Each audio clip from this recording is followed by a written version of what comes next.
सह्याद्री व्याघ्र प्रकल्पातील कोयना वन्यजीव अभयारण्यामध्ये आज दिनांक 7 फेब्रुवारी रोजी पेंच व्याघ्र प्रकल्पातून आणून आपण एक वाघीण सोडली आहे।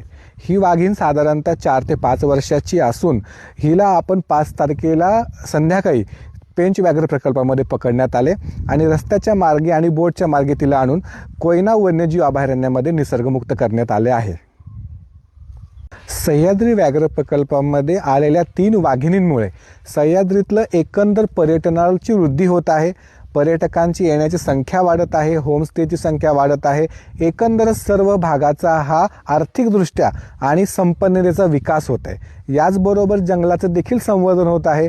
सह्याद्रीमधले 3 नर वाघ अस्तित्वाला होते, त्याच्या जोडीलाच आता 3 मादी वाघ आलेले आहेत। याच्यामुळे सह्याद्रीमध्ये प्रजनन होऊन यांच्या वाघांची संख्येत वाढ होईल आणि पर्यटकांना देखील लवकरच जिप्सीच्या टूरमध्ये वाघाचं दर्शन अनुभवायला मिळेल।